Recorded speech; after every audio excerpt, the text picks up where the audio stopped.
नमस्कार, मैं हूं जयवीर पुंडीर और आप देख रहे हैं हिमालय दर्पण उत्तराखंड। सबसे पहले नव वर्ष 2021 की आप सभी को बहुत बहुत शुभकामनाएं।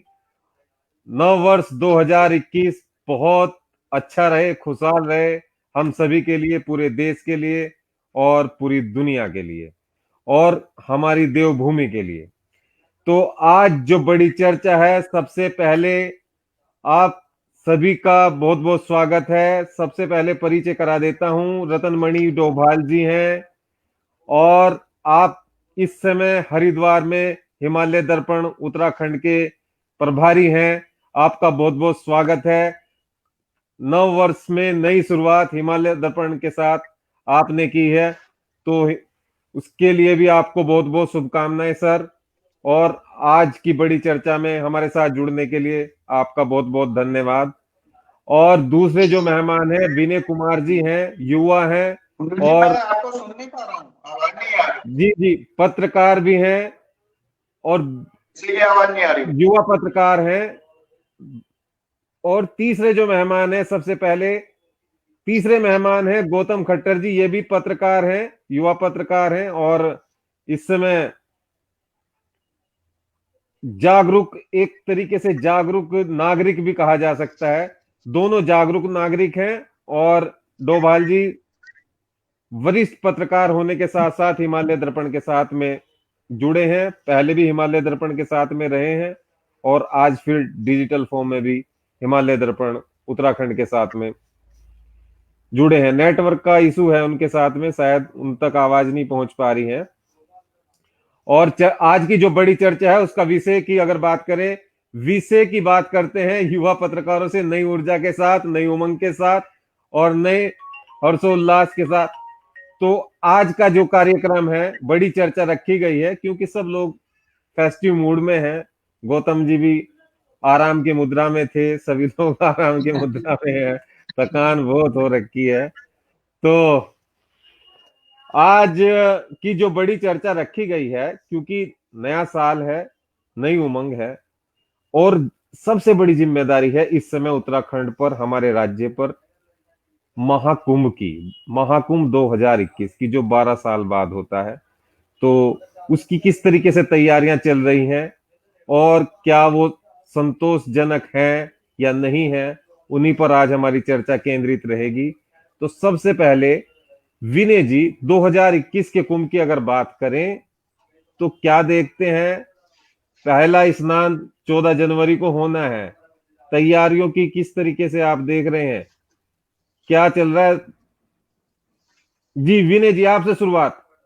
जी सर, बहुत बहुत धन्यवाद सर आपका। और जी जी रतन सर का भी बहुत बहुत स्वागत है, बहुत बहुत धन्यवाद। भाई गौतम जी का भी बहुत बहुत धन्यवाद, आभार प्रकट करता हूँ। चूंकि आपने कहा कि हम 21वीं सदी के और 2021 में प्रवेश कर चुके हैं और उत्तराखंड पर वाकई में कुंभ को लेकर के एक बहुत बड़ा जिम्मेदारी है, एक जिम्मेदारी का काम है।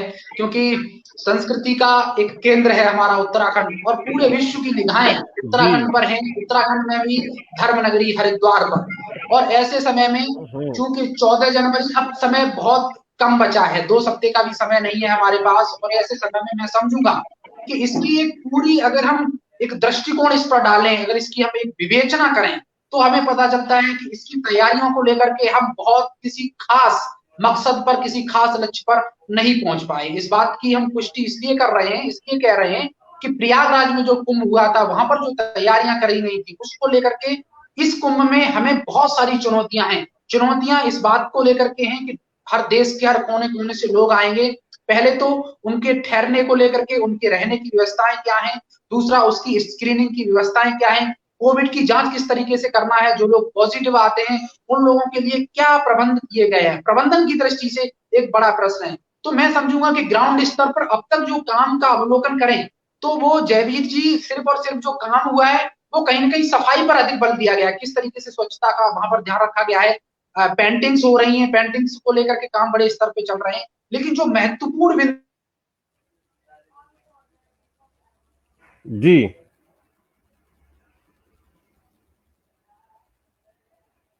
आवाज चली गई है, नेटवर्क का शायद इशू है। नेटवर्क सबसे ज्यादा समस्या का कारण बनता है।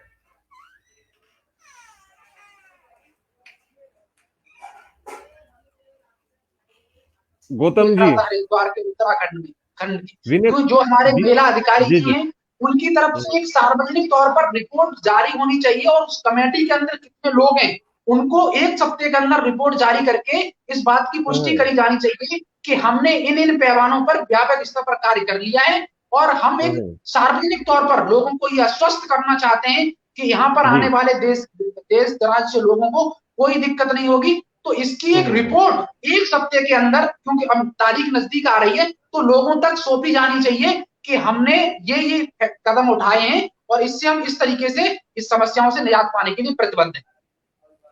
जी, प्रतिबद्ध हैं, बिल्कुल। अगर बात कही जाए प्रयागराज में जो कुंभ हुआ था उसकी व्यवस्थाएं अगर देखी जाए तो बहुत जबरदस्त व्यवस्थाएं रही थी उस समय। बिल्कुल। तो उस का अगर तुलनात्मक बात करें तो वो बात तो खैर नहीं कही जा सकती। गौतम जी किस तरीके से देखते हैं, अगर प्रयागराज से तुलना करें, प्रयागराज के कुंभ में व्यवस्थाएं अगर देखी गई तो विश्व स्तरीय व्यवस्थाएं थी। जी देखिए,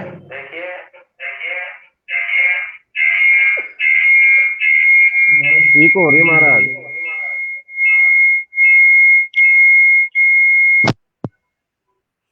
आज अब ठीक आ रही है? अब सही है। डबल आपने कहीं डबल चला रखा है क्या फोन? मैं अभी चेक करता हूँ, चलो। जी, डोभाल जी का भी वो ईयर, विनय जी, चलो डोभाल जी भी आगे, डोभाल जी से ही पूछते हैं। सर आपको आवाज मिल रही है हमारी? सर आपका स्वागत है, आपको आवाज मिल रही है या नहीं पता नहीं चल रहा मुझे। नहीं, जी जी, अब मिल रही है, पहले नहीं मिल रही थी। चलो खैर, आपका बहुत बहुत स्वागत है सर। और धन्यवाद। आपको नई जिम्मेदारी मिली है उसके लिए भी आपको शुभकामनाएं दे आपको रहा बहुत हूँ। बहुत जी जी। धन्यवाद। और अब क्योंकि नया साल है, नई जिम्मेदारियां हैं और डिजिटल युग है, तो तो आप डिजिटल आशीर्वाद। युग तो जी इसी से देखिए कि आपका बार बार कट जी जाता जी है। जी जी। गौतम खट्टर जी दोबारा से कनेक्ट हो जाइए आप, एक बारी सारी चीजें मिल कीजिए। सर अगर प्रयागराज के कुंभ से तुलना की जाए, क्या की जा सकती है? किस तरीके की तैयारियां हैं, आप क्या देखते हैं हरिद्वार में जो इस समय कुंभ है? क्योंकि कुंभ जनवरी, 2 जनवरी हो गई है, नया साल लग गया है, तो कुंभ 12 साल ठीक में है, एक बार आता है, ऐसा भी नहीं है कि भाई हर साल होना है ये। जी देखिए पुनीत जी, प्रयाग का कुंभ प्रधानमंत्री नरेंद्र मोदी जी का और योगी जी का था, जी जी। और उत्तराखंड में हरिद्वार में जो कुंभ होना है वो मुख्यमंत्री त्रिवेंद्र सिंह रावत और शहरी विकास मंत्री मदन कौशिक जी का है। मदन कौशिक जी, बिल्कुल इनकी बीच में जिम्मेदारी। बीच में शिक्षा मंत्री केंद्रीय रमेश पोखरियाल निशंक भी घुस जाते हैं। जी जी जी। तो जाहिर है कि वो प्रयाग का कुंभ हरिद्वार में नहीं होगा। और सबसे गंभीर बात यह है कि अभी हरिद्वार में वैसे तो पहले जो कुंभ होते रहे हैं, मकर संक्रांति का 14 तारीख का जो पहला स्नान है, जी जी। उससे कुंभ स्नान की परंपरा रही है और वही माना जाता रहा है। लेकिन अभी हरिद्वार कुंभ का तो नोटिफिकेशन ही नहीं हुआ है, जो सरकारी उससे होता है। और अभी सुनने में आ रहा है कि वो 27-28 फरवरी में ही नोटिफिकेशन होगा। तो जाहिर बात है कि अभी कुंभ नहीं हो रहा है, लोग आएंगे जो उस पर्वों पर अपना स्नान करेंगे।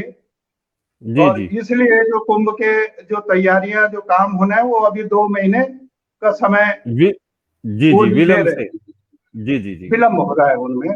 और अगर 14 तारीख का मकर संक्रांति के स्नान से कुंभ अगर मानते हैं आप, तो सरकार भी तैयार नहीं है, मेला प्रशासन भी उसके लिए तैयार नहीं है। उसके बहुत सारे कारण हैं। सबसे अहम कारण उनके इसमें कोविड सबकी मदद कर रहा है कि कोई भी हो तो कोविड काल है तो उसकी आड़ ले ली जाती है। तो ये सबसे बड़ा गंभीर। अभी एक भी जो कुंभ का काम है, काम फैले हुए हैं बहुत सारे। 600 आज भी मैंने जब जानकारी ली है तो 604 करोड़ के अस्थायी प्रकृति के काम हरिद्वार में चल रहे हैं और उनमें से कोई भी काम अभी कंप्लीट नहीं है। तो इसको प्रयागराज से तो तुलना नहीं की जा सकती है। बिल्कुल। और इसको अभी हम देखें तो कुंभ 2000 जो हरिद्वार का ही कुंभ 2010 का ले, उससे भी इसकी तुलना करना ठीक नहीं होगा। बिल्कुल बिल्कुल बिल्कुल। बावजूद इसके कि बहुत सारे काम हो रहे हैं। हमारे यहाँ पर 8 तो नए पुल बन रहे हैं, जिनमें 4 बैरागी कैंप में है जी, और एक बीएचएल में है और एक ये हमारा धनौरी में बन रहा है, रानीपुर झाल पे बन रहा है जो कामड़ पटरी को जोड़ेगा। जी जी। काम बहुत सारे फैले हुए हैं लेकिन वो समेटने में नहीं आ रहे हैं। समेटने में समय लगेगा सर, क्या समय मानते हैं? लगेगा, बिल्कुल। इतना आसान है? 2 महीने नहीं, में? वो समेटना इतना आसान नहीं है। और इसमें अब हमको लगा कि मेला प्रशासन भी और सरकार की तरफ से भी भागा दौड़ी काफी तेजी से इस दौरान शुरू हुई है। और ये सीधे आप माने ये मार्च में ही जो शाही स्नान 3 शाही स्नान आपको कराने हैं और वो भी शाही स्नान ये है कि हर की पौड़ी पे उनका जो ये अखाड़ों का स्नान है उनको यहाँ तक लाना है और बाकी जो श्रद्धालु आएंगे कुंभ स्नान के लिए बाहर से, उनको जो घाट बने हैं उन पे ही उनका स्नान कराने की व्यवस्था है। अभी पूरी तरह से चाक चौबंद इसकी व्यवस्था नहीं है। अभी सुरक्षा के लिए भी जितना फोर्स हमको चाहिए वो फोर्स विभिन्न जिलों से आना है, वो भी उपलब्ध नहीं है। जी जी। तो बहुत सारी कमियां भी हैं और बहुत सारी अच्छाई ये है कि हरिद्वार को कुछ प्राप्त हो रहा है। आपको स्थायी पुल मिल रहे हैं, एक आस्था पथ का निर्माण हो रहा है, वो अच्छा निर्माण है, बेहतरीन है, वो हो रहा है, लेकिन वो भी अभी कंप्लीट नहीं है। वो गंगा नदी और हाईवे के बीच में हमने दिखाया भी, उसको पहले आपने दिखाया जी। तो वो भी अधूरा है। और ये बैरागी कैंप में जो कनखल में पड़ता है उसमें हमारे 4 पुल लगभग कंप्लीट होने की स्थिति में है, फिनिशिंग का काम उनमें चल रहा है।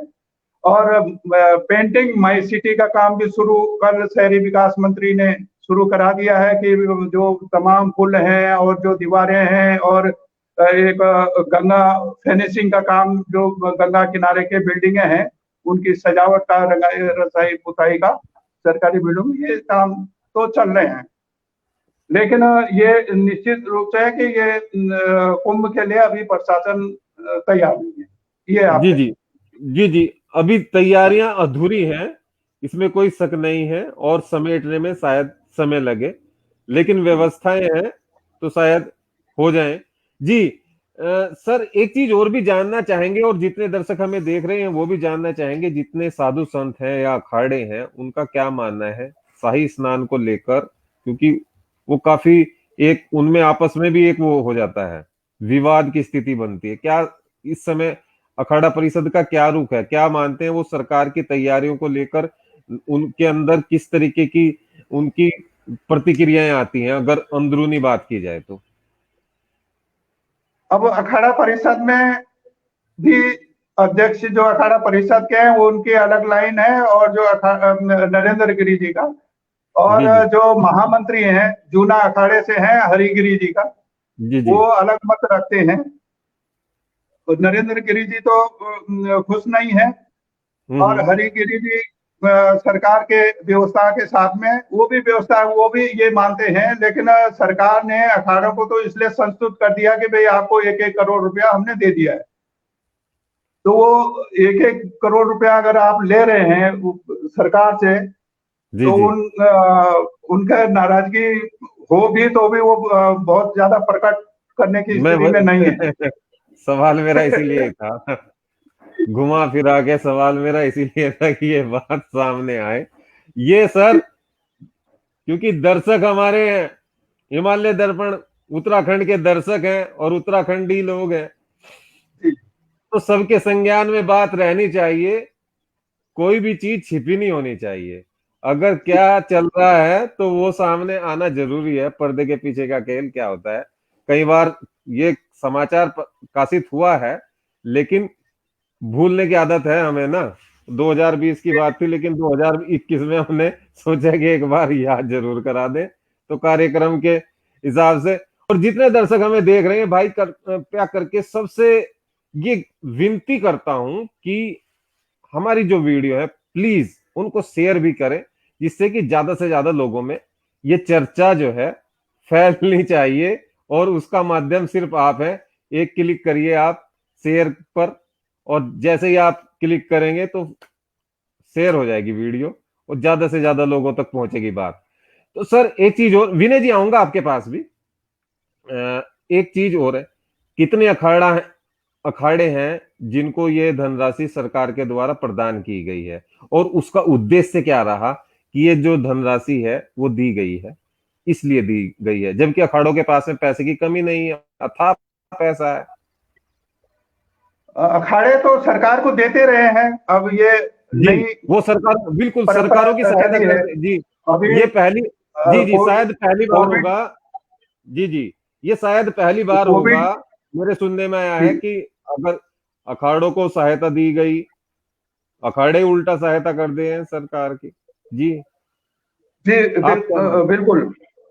कि हैं? जी अभी कोविड में ही हमारे जो निरंजनी अखाड़ा है, उनके जो सचिव हैं, उन्होंने जितनी मदद की कोविड में लोगों को खाना देने में, सरकार को सहायता, आर्थिक सहायता देने में, और आज हम्म सरकार को कुंभ के लिए उनको वो देना पड़ रही है, और अखाड़ों ने भी दिया है, जी सबने जी, सरकार को दी है उस कोविड के बिल्कुल बिल्कुल, राशि। वो हमेशा और सरकारों की सहायता अब कर।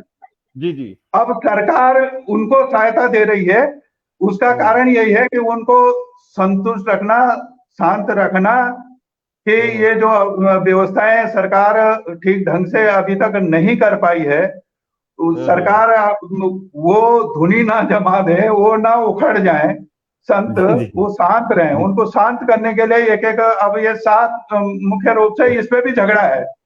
जी जी 7 अखाड़े हैं, इनमें जी जी, बैरागियों के, इनमें फिर मणियां आती हैं, 13 मणि है ये सो, और जो जो हम्म उनसे जुड़े हुए आश्रम है। अब वो कह रहे हम्म हैं आपने अखाड़ों को तो दे दिया है, तो सबसे ज्यादा श्रद्धालु जो आश्रम धारी हैं, जो अखाड़ों से ही जुड़े हुए हैं, उनके यहाँ हम्म जो श्रद्धालु आते हैं, उन्हें जो हम्म, व्यवस्था करनी पड़ती है, उन्हें तो कुछ मिला नहीं है। बिल्कुल। तो वो भी इसमें ये भी विवाद है। लेकिन वो अब कुछ वो देने वाले नहीं है।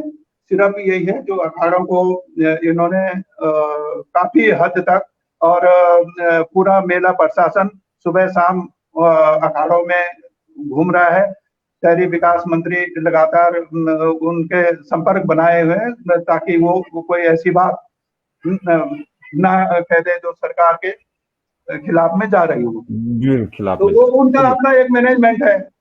हम्म लेकिन ये समझ नहीं आ रहा, ये इसी प्रशासन ने, ये पहली बार हो रहा है कि अखाड़ों में कुंभ मेला प्रशासन, उनके जो व्यवस्थाएं हैं, किसी की रसोई बनाई जा रही है, किसी के यहाँ शौचालय बनाया जा रहा है, किसी का बरामदा बनाया जा रहा है, किसी के जी जी सत्संग भवन बनाया जा रहा है, किसी का गेट बनाया जा रहा है। ये पहली बार हो रहा है, जबकि इन्हीं अखाड़ों में, और जो भूमि भी उनको चाहिए बाहर, ये अखाड़ों की जो दान की हुई पहले जो भूमियां हैं, उनमें अखाड़ों ने उनको प्रॉपर्टी डीलरों को, भूमि माफियाओं को देके बड़े बड़े अपार्टमेंट बना दिए हैं। वो हम्म अपार्टमेंट चले गए हैं, और आज वो कुंभ मेले के लिए भूमि का अभाव भी वो दिखा रहे हैं। तो वहाँ पैसे की कमी नहीं है, हम्म उसके बावजूद सरकार उनको उपकृत कर रही है।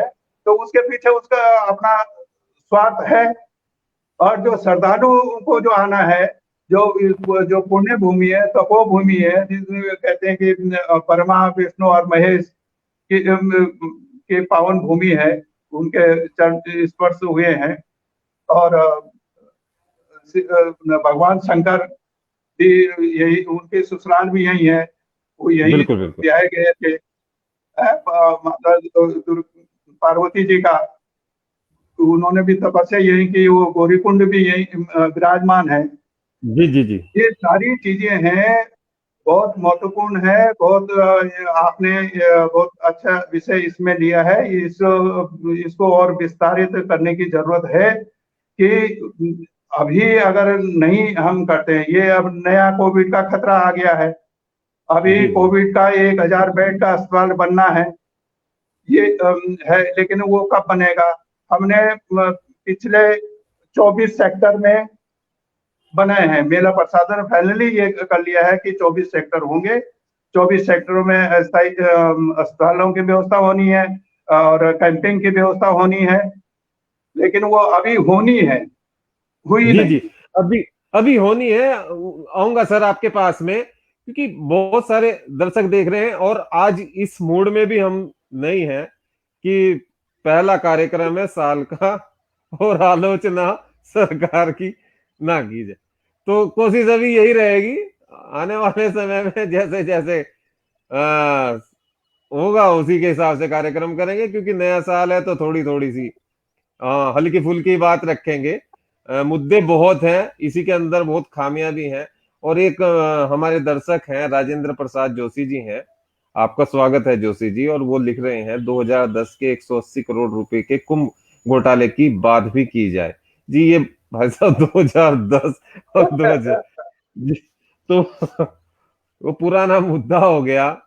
बात तो चर्चा है, कितनी भी कर सकते हैं, लेकिन अभी नए के घोटाले की सोचिए कि अब इसमें क्या होगा। तो आऊंगा सर। विनय जी हमारे साथ में। विनय जी, युवा हैं आप और जागरूक युवा हैं, सबसे बड़ी बात है कि, और इस समय देख भी रहे हैं कोविड काल भी चल रहा है और वैक्सीन भी एक तरीके से सरकार पूरे तरीके से तैयार है वैक्सीनेशन को लेकर। कोविड की जो वैक्सीन है उसकी तैयारियां भी तेजी से चल रही है सरकार की, वो किस तरीके से लगे उसका ट्रायल भी शुरू कर दिया है एक तरीके से। तो क्या देखते हैं, कुंभ मेले में वैक्सीन भी दी जाएगी? किस तरीके से देखते हैं कोविड के हिसाब से कि वैक्सीनेशन का काम भी उसमें, क्योंकि कई बार पहले पुराने समय में बताते थे लोग, हमें भी पता याद नहीं, हम तो छोटे ही रहे होंगे, कि कोई टिक्का लगता था उस समय। आपको तो नहीं पता, डोभाल जी बताएंगे बाद में। पहले डोभाल जी सर आप ही बताइए, पहले कोई कुंभ में आने से पहले टिक्के लगते थे जब हम लोग छोटे ही रहे होंगे आपके जमाने में? सर कुंभ में नहीं लगता था, उत्तराखंड में आने पर टीका लगता था। हरिद्वार को उत्तराखंड का प्रवेश द्वार माना जाता था। चार जी जी धाम यात्रा यहाँ से शुरू होती थी और जितने श्रद्धालु चार धाम यात्रा के लिए आते थे, ये नगर पालिका टीकाकरण करती थी उनका। जी जी जी उसमें ये है चेचे का दूसरे ये है, उसका टीका लगता है, किसी को कोई बीमारी ना हो उत्तराखंड जाने में। पहले होती रहती थी बीमारियां, इसलिए उनका जी जी टीका करते थे। और वो टीका ना लगे उसके लिए बहुत बारी सिफारिशें आती थी, लेकिन वो टीका मुफ्त में होता था।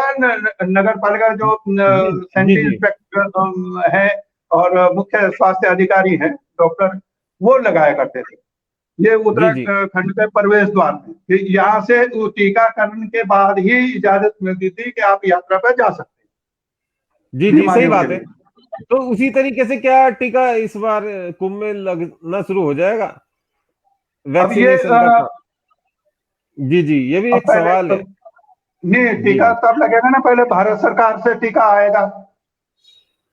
अगर वहां से आएगा तो तैयारी तो जी प्रशासन, जी ये बात है, ये व्यवस्था की बात चल रही है कि लोगों को टीके लगाए जाएंगे, जी जी ये है।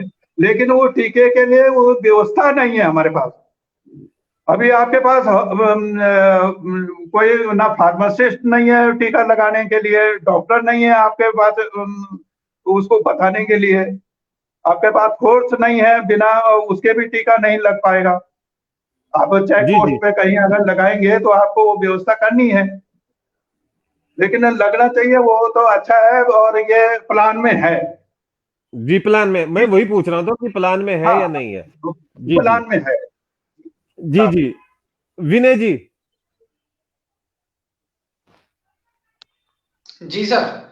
अ, क्या देख रहे हैं मैं आप? रतन मनी जी को सुन रहा था, और मैं आवाज आ रही है सर आप मेरी आप तक?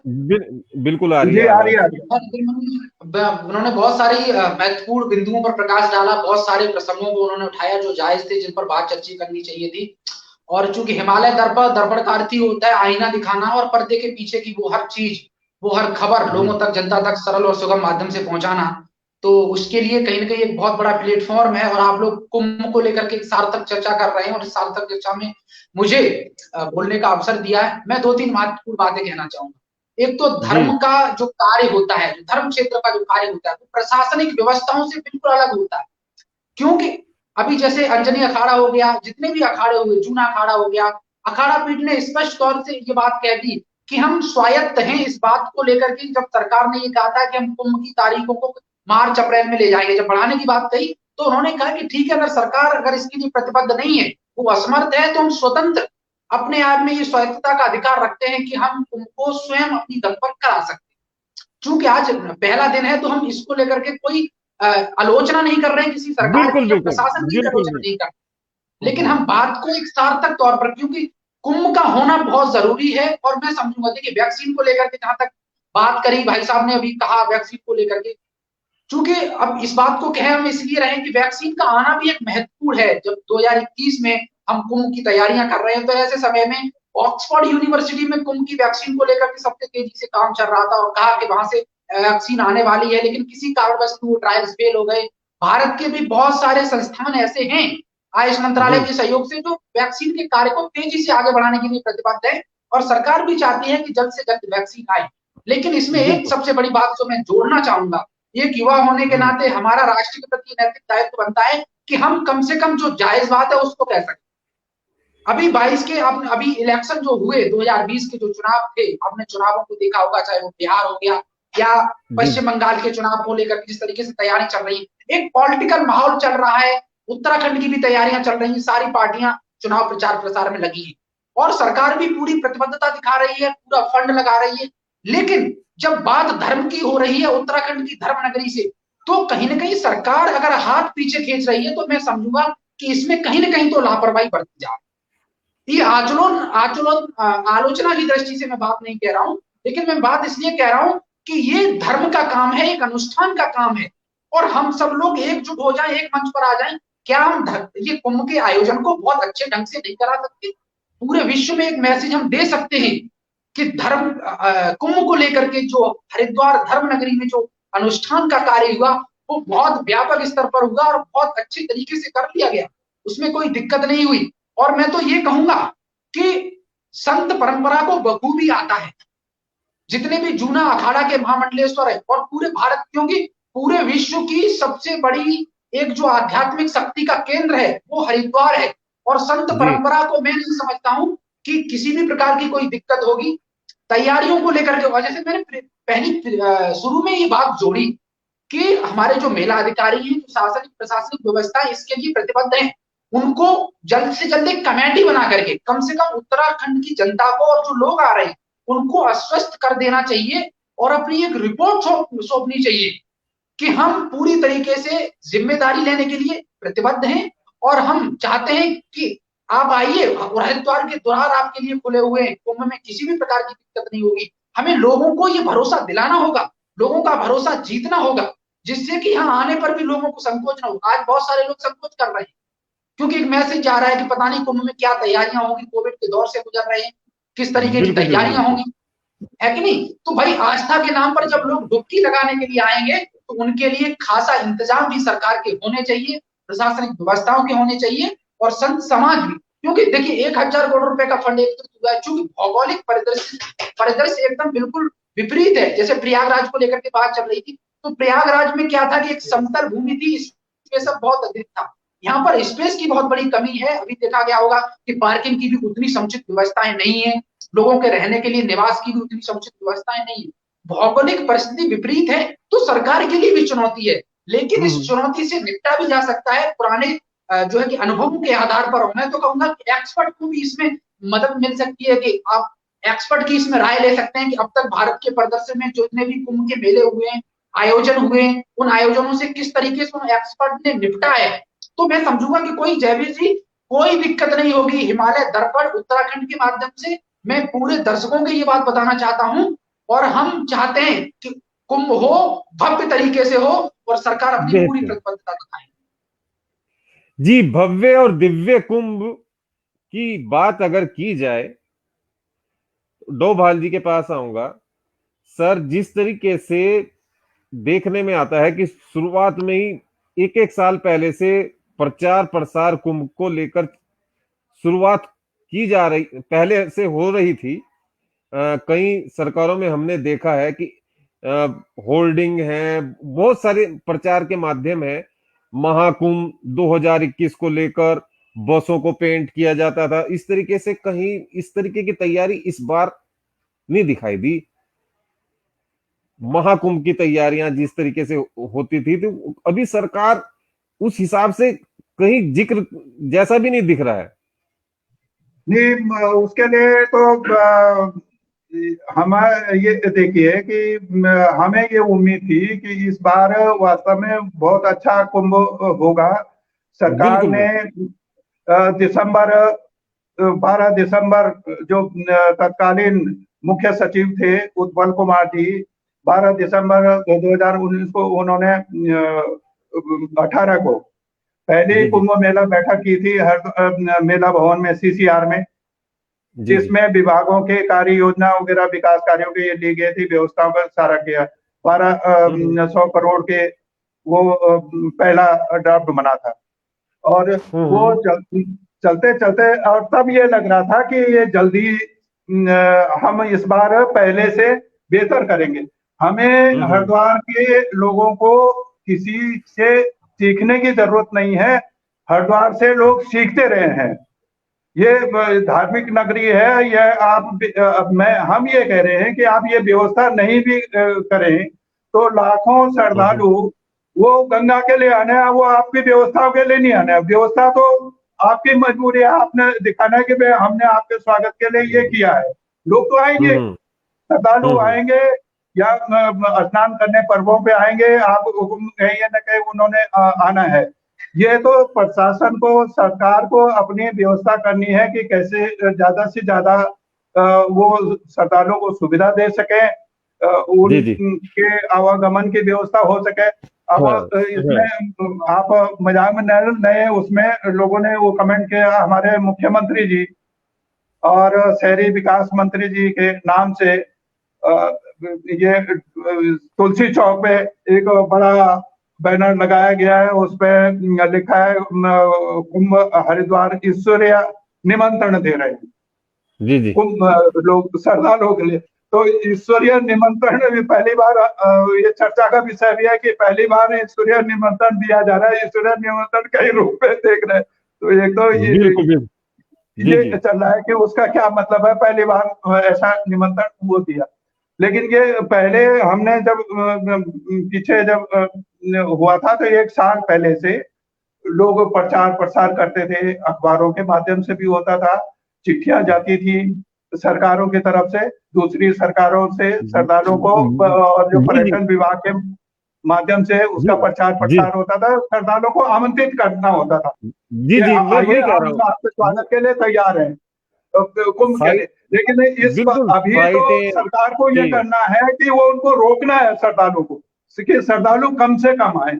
ये बात सही है, खतरा कम, कोविड का संकट है, नया खतरा भी आया है, ऐसा नहीं है। वो उस दृष्टि से भी सरकार को, सिस्टम को, सरकार की व्यवस्था वो भी देखना है, वो भी जरूरी है, बहुत अहम है। लोगों का जीवन की सुरक्षा भी बहुत जरूरी है, सुरक्षा भी जरूरी है। लेकिन इसके बावजूद ये भी तैयारी जरूरी है कि लोग आएंगे। आप कितना रोकने की बात करेंगे, लोग स्नान करने आएंगे, और ये 14 तारीख को पहला स्नान हो रहा है, और इसमें जो व्यवस्था है हालांकि ये हो गया है, अभी नोटिफिकेशन हो जाता तो ये पूरा मेला प्रशासन के जिम्मे आ जाता है, इसीलिए नोटिफिकेशन नहीं हुआ है कि वो जिला अभी डीएम के पास वो पावर रहेगी, मेला अधिकारी के पास नहीं रहनी है। और मेले के और ये भी एक दिक्कत है। अगर ये नोटिफिकेशन हो जाता तो वो मजिस्ट्रेटी जो पावर है मेला अधिकारी को मिल जाती, पुलिस को अपना स्वतंत्र रूप से काम करने की जरूरत पड़ती, लेकिन अभी वो स्वतंत्रता भी मेला अधिष्ठान को प्राप्त नहीं हुई है, जो नोटिफिकेशन नहीं होने के कारण है। जी जी, ये भी कारण रहेगी। जी विनय जी।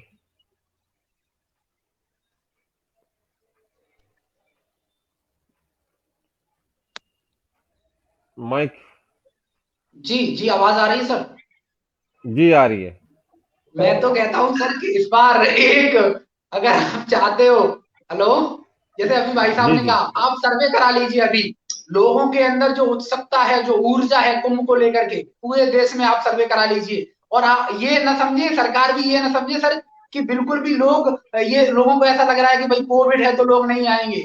12 साल बाद कुंभ होता है और लोग पूरी तरीके से उत्सुक हैं उस कुंभ को लेकर के, और उसी हिसाब से भी सरकार को गंभीरता दिखानी चाहिए और पूरी अपनी मतलब हर तरह की तैयारियों को जुड़ना, प्रतिबद्धता दिखानी चाहिए, क्योंकि पूरे विश्व को एक बड़ा मैसेज जाने वाला है धर्म, क्योंकि पूरे विश्व को लीड करने वाला भारत, विश्व गुरु भारत, सबसे ज्यादा संस्कृति के अनुयायी इसी भारत की भूमि से निकले हैं। तो अभी जैसे कोविड के दौर में इस तरीके की अटकलें चल रही हैं, इसलिए मैं थोड़ा सा इसको स्पष्ट करना चाहता हूं कि पूरे भारत में के लोग इसको लेकर के बहुत ज्यादा उत्साह हैं, क्योंकि हरिद्वार में हो रहा है, हरिद्वार की भूमि पर हो रहा है। लोगों का सपना होता है यहाँ पर आना, यहाँ पर स्नान करना, हर की पौड़ी पर घूमना, उत्तराखंड की वादियों में आना लोगों के लिए एक सपने के समान होता है। और लोगों को मौका मिल रहा है तो लोग निश्चित तौर पर आएंगे। और मैं एक बात कहना चाहूंगा कि जब राजनीतिक पार्टियों में 1 लाख 2 लाख 3 लाख की भीड़ हो सकती है, चाहे बिहार हो, चाहे उत्तर प्रदेश हो, चाहे उत्तराखंड हो,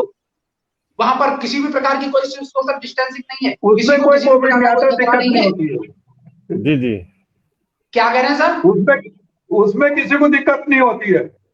हाँ, किसी को कोई दिक्कत नहीं होती है। तो हरिद्वार को लेकर के ये भ्रांतियां फैलाना कि भाई कोविड का दौर है, संक्रमित हो जाएंगे, तो ये मुझे लगता है बिल्कुल पूरी तरीके से अपवाद मात्र है। इस तरीके से हम इससे छुटकारा नहीं पा सकते, सरकार भी इससे मुक्त नहीं हो सकती है, इसलिए गंभीरता तो दिखानी पड़ेगी और लोग भी आएंगे।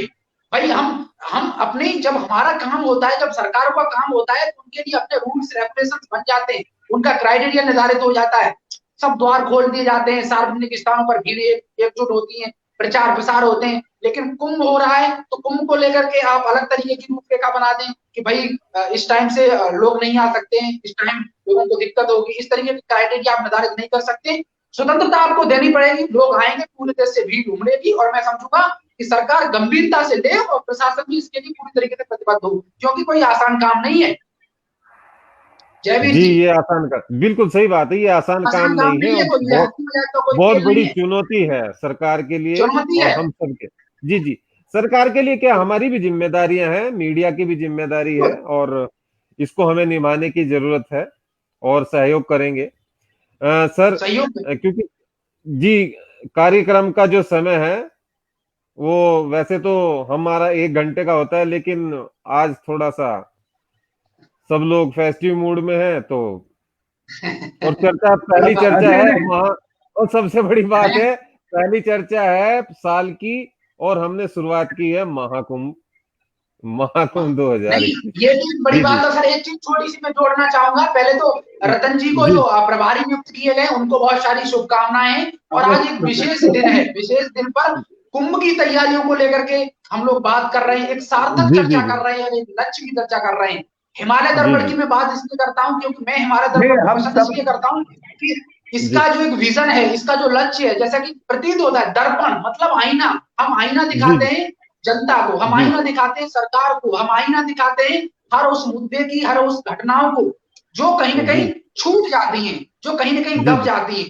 तो हम तमाम दर्शकों से भी कहना चाहूंगा कि आप भी लोग हमसे सवाल पूछिए, सवाल करिए। और जयवीर जी, आपका बहुत बहुत धन्यवाद कि आप इस मुहिम को आगे बढ़ा रहे हैं। हम आपसे सीखते हैं, हर दिन कुछ ना कुछ नया सीखते हैं। अरे मैं तो अपने को बच्चा ही मानता हूँ अभी भी। मैं लगता है लोगों को कि मैं कुछ जानता हूँ, ऐसा कुछ नहीं है। मैं भी सीख सीख के कर रहा हूँ सब कुछ। देखिए जी श्रद्धालु आप निमंत्रण दें या नहीं दें, श्रद्धालु आएंगे।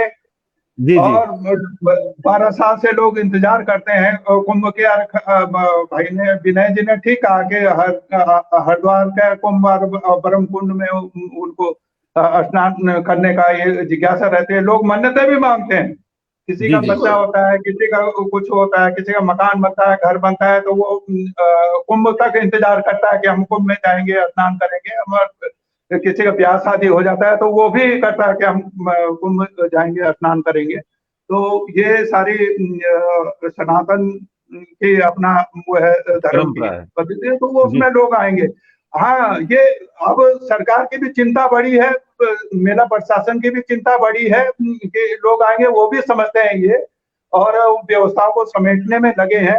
और पूरा शहर भी, चाहे वो व्यापार हो से जुड़े हुए लोग हों, होटल हो, धर्मशाला हो, आश्रम हो, सबको आश्रय, सबको उम्मीद है कि 1 साल का जो हमने संकट झेला है कोविड का और उसके बंदी का, कि श्रद्धालु आएंगे, यहाँ आएंगे तो उनको भी कुछ उसका पुण्य प्राप्त बिल्कुल बिल्कुल होगा। सभी। वो जी जी ये पूरी अर्थव्यवस्था हमारी उस पर, ये श्रद्धालुओं पर आश्रित है। हमारे समाज है, दूसरे है, सब उससे जुड़ा हुआ है। बहुत बड़ा ये है। और अब सब लोगों को ये मेला प्रशासन की जिम्मेदारी के लोगों को कोऑर्डिनेट करे, कन्विंस करे कि उसका सहयोग बढ़े, और सबके सहयोग लेने से वो इसको ठीक कर सकता है। मेला पर ऐसा नहीं है, तो उनमें ऊर्जा है, जो मेला अधिकारी हैं ऊर्जावान है, भागदौड़ करते हैं, उनकी टीम अच्छी है, वो काम कर सकते हैं।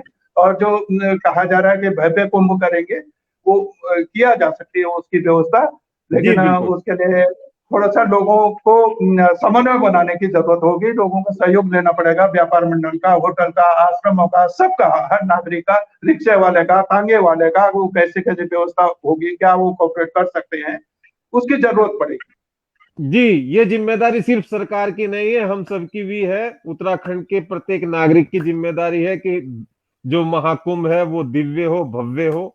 और आज की जो चर्चा है वो इसीलिए हमने रखी है कि एक सार्थक चर्चा हम करें और बेहतर चर्चा रहे। और प्रशासन से भी अपील करता हूं कि अगर कहीं भी किसी भी तरीके के सहयोग की जरूरत है तो जनता का, नागरिकों का और जितने सामाजिक संगठन है उनका सहयोग लेकर इस कुंभ को संपन्न कराया जाए। तो आपको नव वर्ष की फिर से शुभकामनाएं। तो बहुत बहुत और दर्शकों धन्यवाद को भी आपका। बहुत बहुत आप शुभकामनाएं। सब लोगों को, हिमालय दर्पण पूरे परिवार को जी जी शुभकामनाएं नए साल की। और भाई विनय को भी, और वो आज गौतम जी कट गए हमसे। गौतम गौतम जी नहीं जुड़ पाए, कनेक्टिविटी का उनका समस्या रही, तो उनको भी बहुत जी बहुत जी, शुभकामनाएं। जी सभी को बहुत बहुत नव वर्ष की शुभकामनाएं हिमालय दर्पण परिवार की ओर से। तो बहुत बहुत देखते रहिए हिमालय दर्पण उत्तराखंड। मुझे दीजिए इजाजत। नमस्कार, जय हिंद, जय उत्तराखंड, नमस्कार। जय। जी।